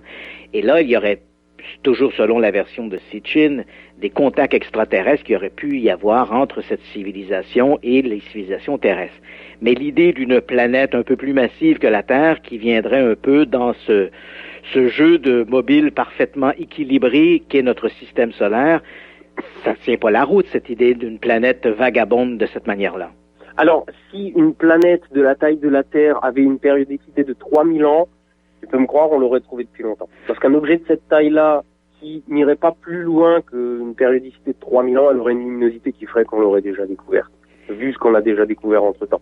On a découvert des objets qui ont des périodicités beaucoup plus importantes, et on en découvre de plus en plus, celle-là on l'aurait trouvée. Mais ça me fait surtout penser à l'hypothèse des anciens extraterrestres, c'est une hypothèse assez répandue qui dit que les technologies dont on dispose aujourd'hui pourraient nous avoir été apportées par des extraterrestres qui auraient été de passage. Certains étayent ça avec des vieux hiéroglyphes ou des représentations sur des tableaux du Moyen-Âge, etc. Mais si on creuse un petit peu, on se rend compte, si on étudie l'histoire de l'art notamment, on se rend compte qu'il n'y a rien de très fantastique là-dedans, juste des coïncidences étranges que l'on fait aujourd'hui. Par exemple, fut un temps, on représentait des angelots d'une manière qu'aujourd'hui on pourrait interpréter comme des extraterrestres. Les anciens Égyptiens, et d'ailleurs c'est pas les seuls, il y avait plusieurs civilisations qui faisaient ça, avaient tendance à se bander les os de la tête. Enfin, ils le faisaient chez les très jeunes enfants, en tout cas quand les os n'étaient pas encore soudés, pour donner une forme allongée au crâne. Et ça c'est des traces qu'on a, je veux dire des traces archéologiques. Hein. On a retrouvé des crânes déformés comme ça, etc. Mais bon, si on se dit que c'est dû à une influence extraterrestre, on peut aussi se demander pourquoi ils s'épilaient le moindre poil du corps, les Égyptiens. Ouais. Est-ce que ça veut dire que les extraterrestres n'avaient pas de poils? Non, ça on n'en sait rien. Donc de là à conclure tout de suite que les extraterrestres ont une tête bizarre parce que les Égyptiens avaient cette lubie de déformer le crâne, bon... Après tout, en Amazonie, il y a aussi des gens qui sont des trous dans les oreilles et les lèvres. C'est pas pour autant de preuve que les extraterrestres ont des piercings. Écoute Arnaud, une dernière question avant de te laisser. C'est déjà très généreux de ta part. On parle d'objets qui traversent le système solaire. Je ne peux pas te quitter sans te poser la question. Il y a quelques mois, on a beaucoup parlé de cette espèce de rocher qui a traversé le système solaire. Oumuamua. Et il y a eu tout un débat autour de cette histoire. Et on parle ici d'une littérature, à tout le moins pseudo-scientifique, qui a proposé que Oumuamua était peut-être un objet ou une partie d'un engin artificiel d'origine extraterrestre. Alors, où on en est avec ce débat et est-ce qu'il faut accorder crédit à ces histoires?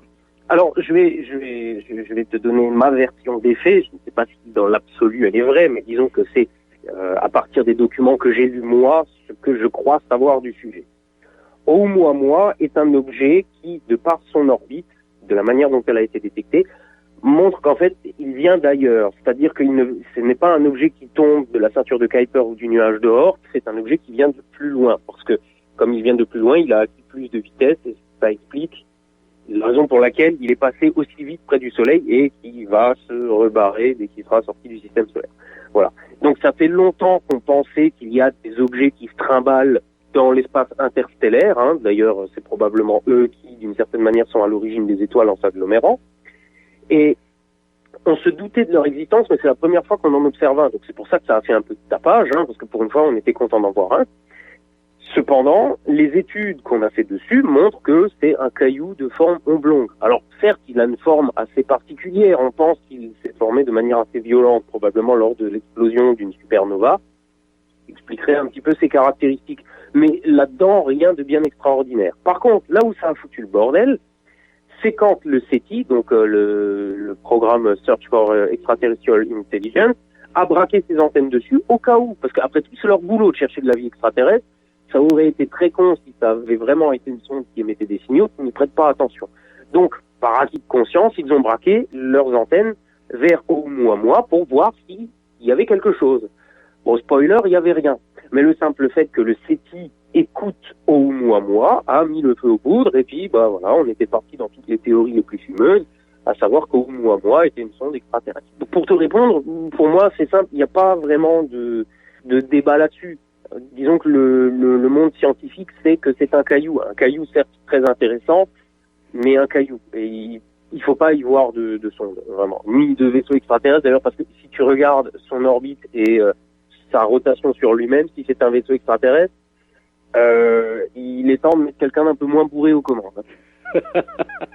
Arnaud Thierry, merci beaucoup du temps alloué pour cette entrevue. Ce fut un plaisir de te parler. Un gros merci à toi. Un gros merci également tout le plaisir est pour moi. À tous tes compatriotes. Je pense par exemple à Défécator, La Tronche en Biais, des gens qui, comme vous, des youtubeurs, avaient décidé de choisir la voie de l'information plutôt que la voie du sensationnalisme pour nous renseigner. Alors un gros merci. Continuez votre excellent...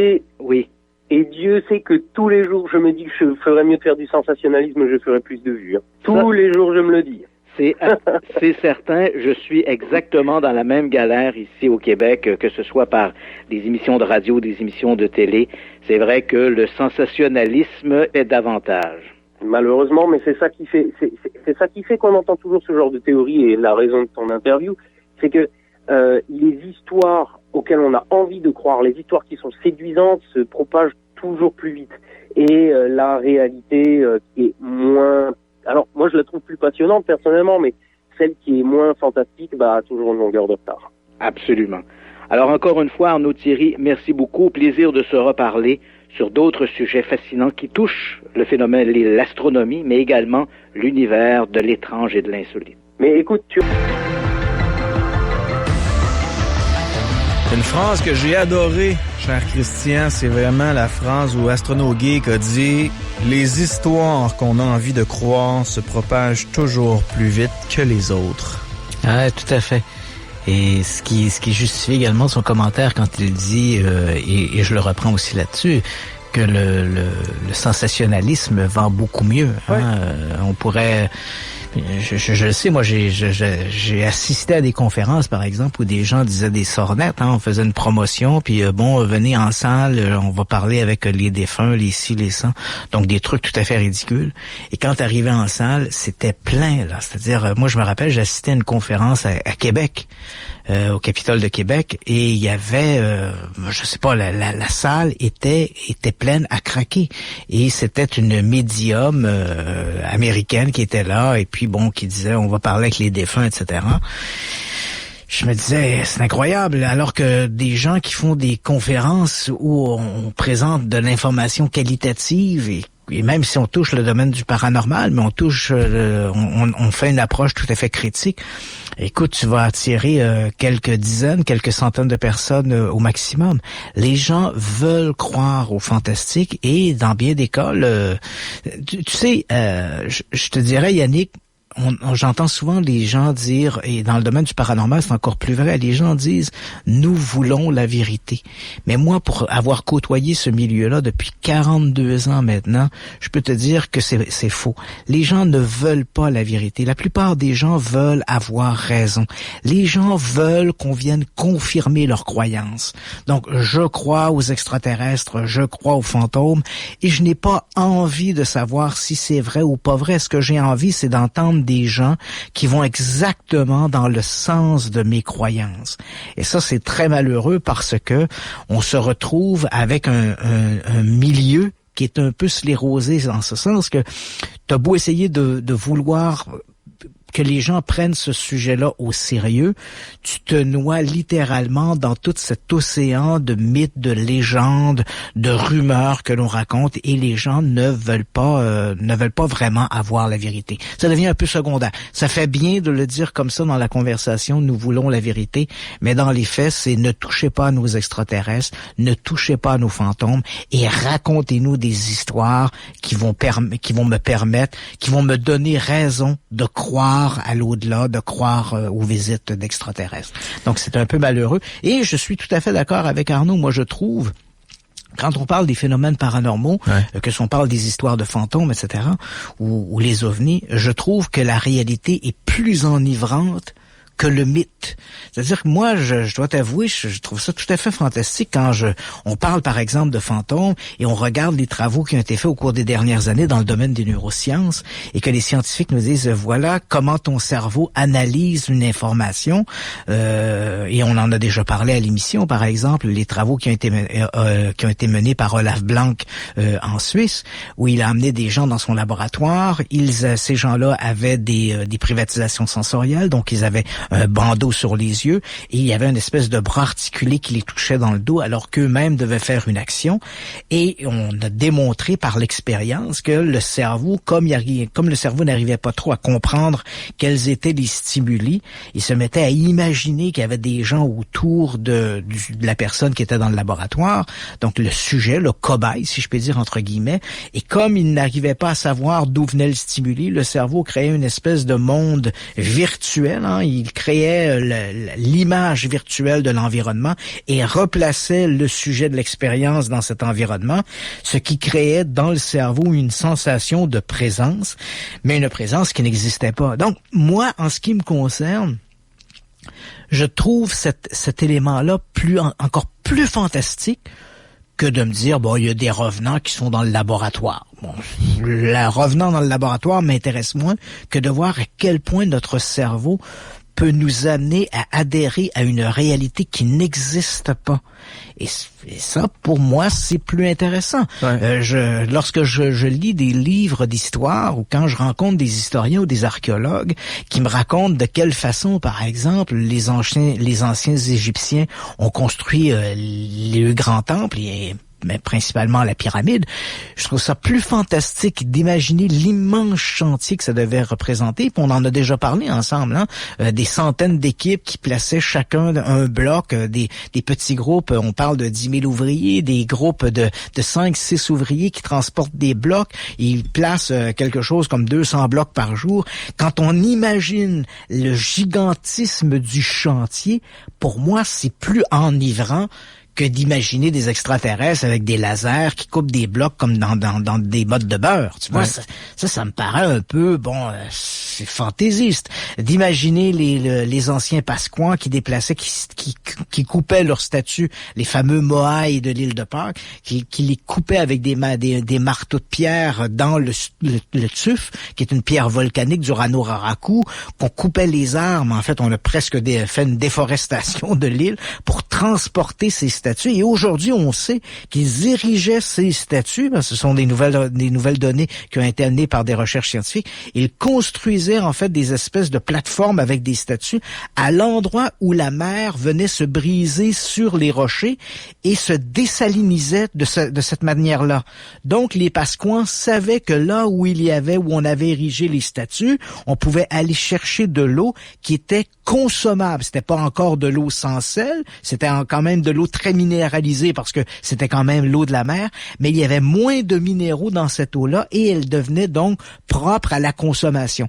Il y avait des connaissances empiriques que ces gens-là avaient développées, leur construction était remarquable et pour moi, d'imaginer le travail qui était fait à ce moment-là, est beaucoup plus enivrant pour moi que d'imaginer des extraterrestres, encore une fois, qui déplacent des statues ou qui coupent des blocs pour construire des pyramides. Tout ça, je trouve ça un peu farfelu. Et ça m'intéresse moins parce que ça repose sur à peu près rien, alors qu'on a des découvertes archéologiques qui sont tout à fait fascinantes. Ouais. Tu sais ce que je trouve intéressant, parce que tu as parlé des fois que le cerveau peut nous jouer des tours, puis honnêtement, je me suis posé des questions longtemps, et quand on s'est parlé, toi et moi, on avait parlé de pareidolie, qui est le cerveau qui te joue un tour. Donc, le cerveau donne une forme à quelque chose que tu es en train de regarder, une forme que tu reconnais, donc un visage. On voit souvent des nuages, on dit « il ressemble à un chien, il ressemble à un chat ». Ça, c'est de la pareidolie. Puis, on a déjà parlé de ça, mais quand j'étais enfant, je regardais dans le garde-robe, la porte était pas nécessairement fermée. Je voyais des formes, Christian, et si quelqu'un m'avait posé la question à savoir, Yannick, qu'est-ce que tu voyais à ce moment-là? Je t'aurais dit que je voyais des monstres, que je voyais des fantômes. Mais plus vieux, je me rencontre j'ai eu la chance de te côtoyer, tu m'as appris que la pareidolie existait. Puis que c'était le cerveau qui me jouait un tour. Et c'est là que j'ai compris, finalement, c'était pas des monstres, c'était pas des fantômes que je voyais, c'était vraiment mon cerveau qui me jouait des tours. Et il y a un autre exemple que je peux te donner, ça je pense que je te l'ai jamais dit. C'est une grande confidence que je te fais ce soir. Vas-y. L'après-midi, je fais des petits dodos parce que je travaille de soir et de nuit. Donc l'après-midi, je fais des petits dodos. Et quelquefois, quand je suis extrêmement fatigué, je me couche sur mon lit, puis j'ai l'impression que mon chien vient se coucher à côté de moi, alors que bien souvent, mon chien est dans une autre pièce où il est carrément attaché à l'extérieur. Oui. Mais le cerveau me joue un tour. Je sais pas pourquoi, mais ça arrive tout le temps. Oui. Quand je suis fatigué, puis quand je suis à la limite entre la réalité puis le sommeil.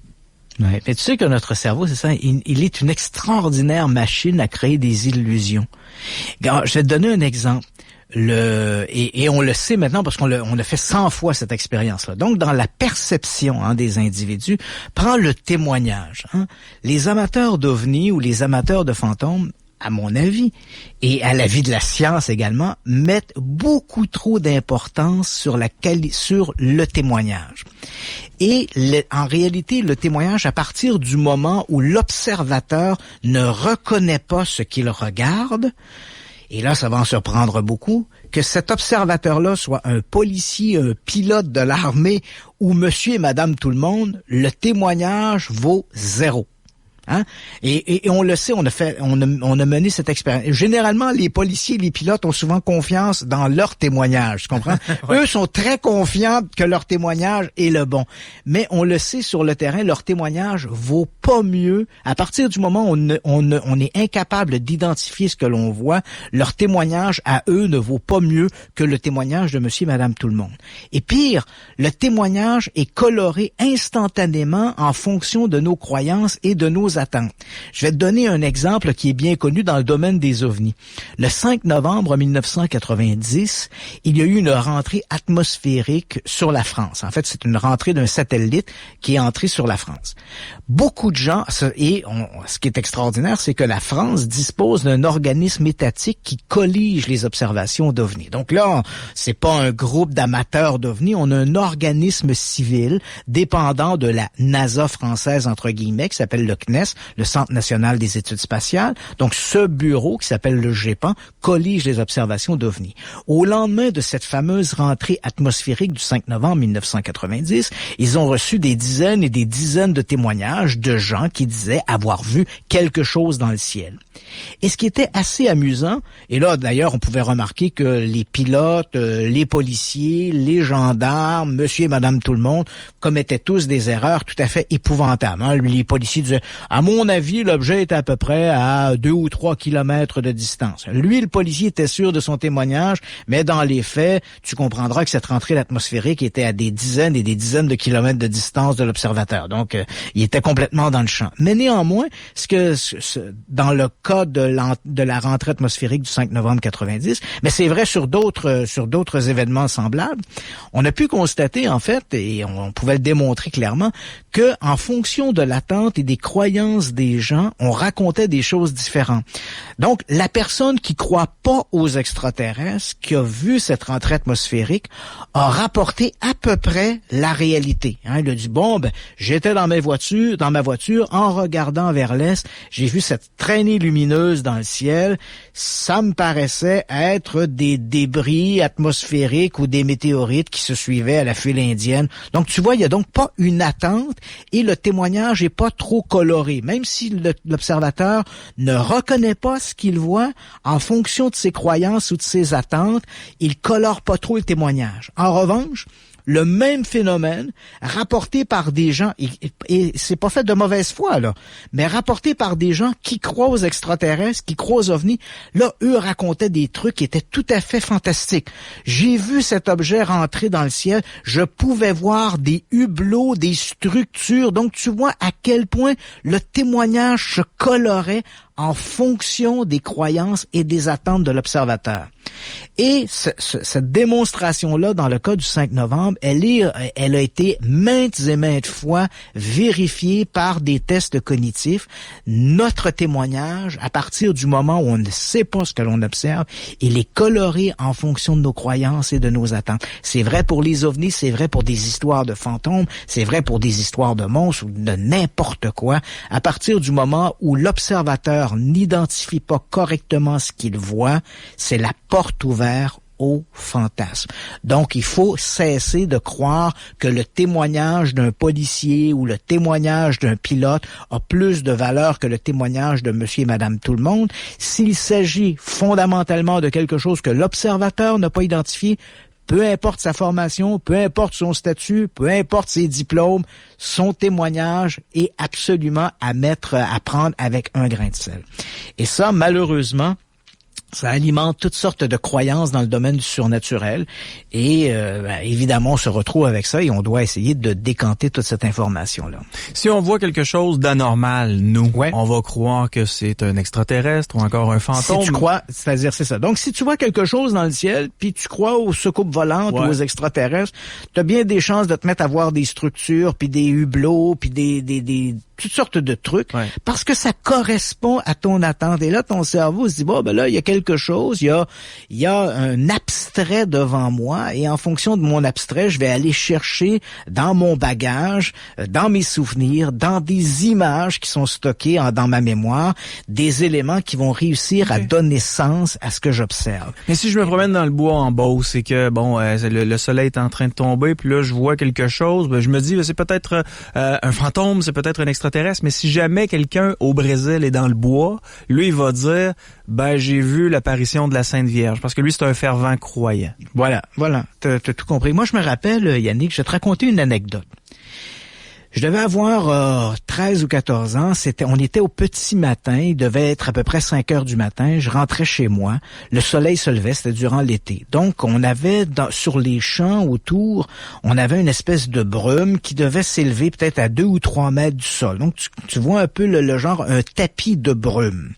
Et donc, je rentrais chez moi. Il était, comme je te dis, le soleil se levait. Il était 5 heures du matin à peu près. Et là, voilà que dans cette brume, en regardant au loin, je vois ce qui me semble être une espèce de tête de dragon qui sort de cette brume matinale pendant 1 ou 2 secondes avant de disparaître à nouveau. Alors écoute, je rentre chez moi, étonné par ce que j'ai vu, cette espèce de tête de dragon sortant de la brume, et j'avais l'impression que c'était assez éloigné de moi. Je t'aurais dit peut-être 1 kilomètre, 1 kilomètre et demi.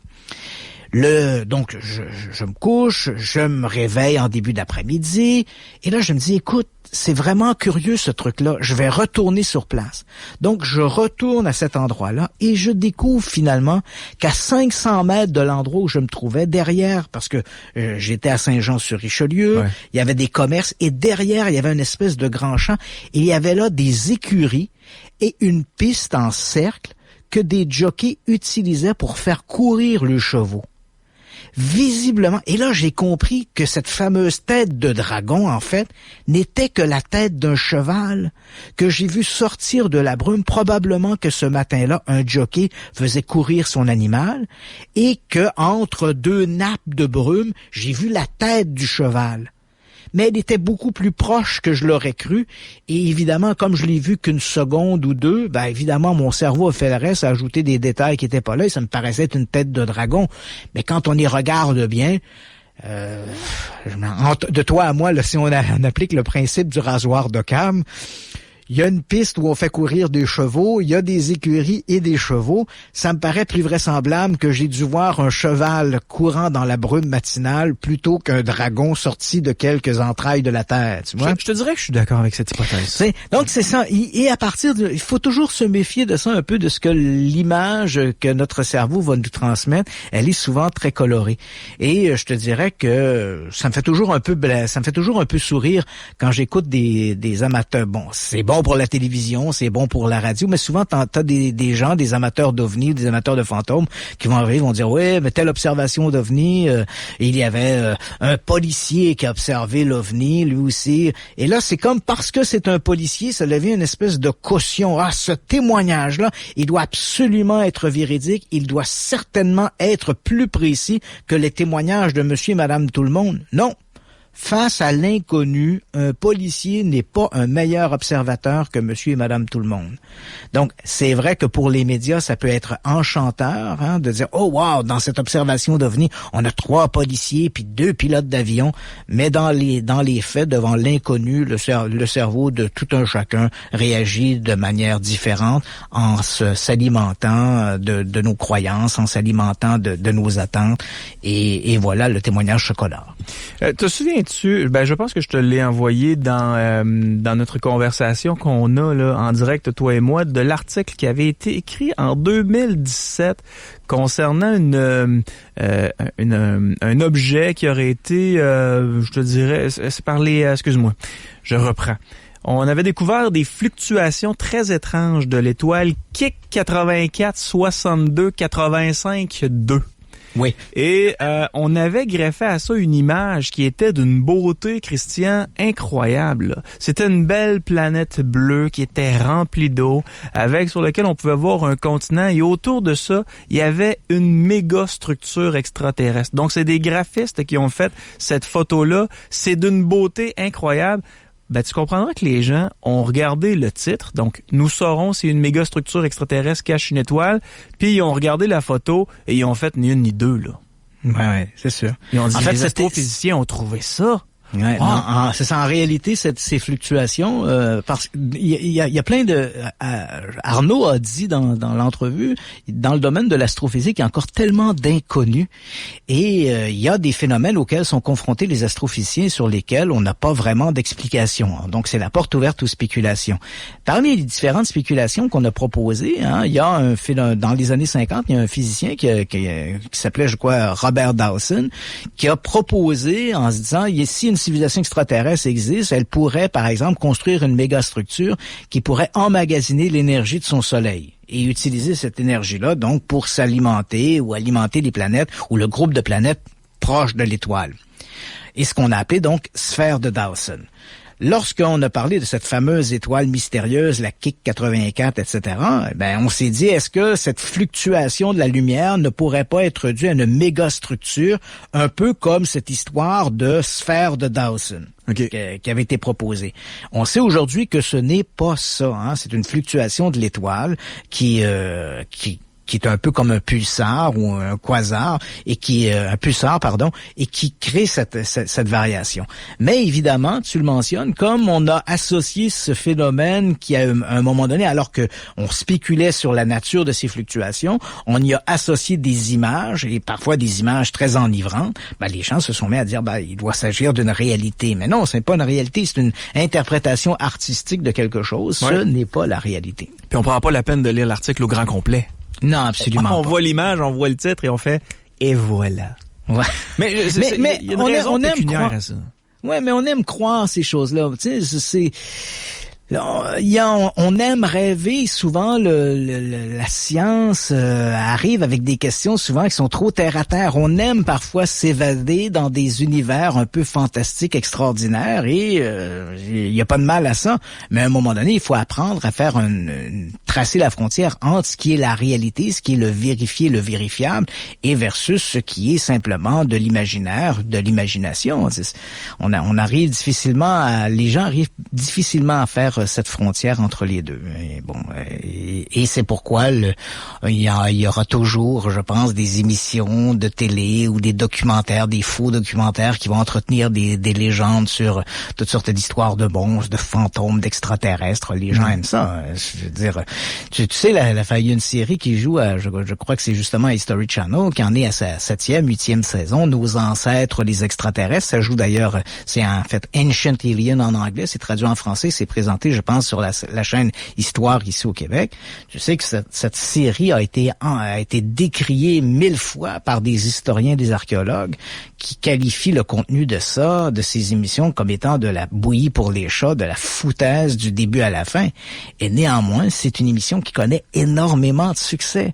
Pourquoi? Parce que les gens préfèrent regarder des séries comme Nos ancêtres, les extraterrestres, que d'écouter une série où t'as 3 ou 4 archéologues qui nous racontent comment les pyramides ont été construites avec de l'huile de bras et la sueur des ouvriers. Non, on préfère croire que les extraterrestres ont dû fournir aux civilisations de l'Antiquité un savoir extraordinaire. Ça fait rêver et on aime rêver. Quand c'est pour du divertissement, écoute, il n'y a pas de problème. C'est la façon dont on regarde cette série-là qui est importante, là. Ouais, c'est en fait il y a un peu on travestit un peu le mot documentaire. Ouais, c'est là qui est un peu le point faible. C'est drôle, j'ai parlé de l'événement, tu sais, de la petite sieste que je fais l'après-midi où j'ai eu l'impression que mon chien venait se coucher à côté de moi. Finalement, le chien était pas là pantoute là, puis il y a beaucoup de monde qui se sont reconnus là-dedans. Des gens qui disent ben oui, le samedi après-midi ou le dimanche après-midi, quand on fait notre petite sieste, on a l'impression qu'il y a quelqu'un qui vient se coucher à côté de nous. Gang, on vit pas mal toute la même affaire finalement. Oui, je pense que c'est ça. Il y a toutes sortes d'éléments que notre cerveau perçoit et à partir de là, bon, il crée des sensations. Ce qu'il faut se demander maintenant, ce qu'il faut se poser comme question lorsque l'on parle de tout ça, c'est avant d'adhérer à une croyance X ou Y, on doit se dire est-ce que des scientifiques ont essayé de se pencher là-dessus et qu'est-ce que la science nous dit à propos de ça.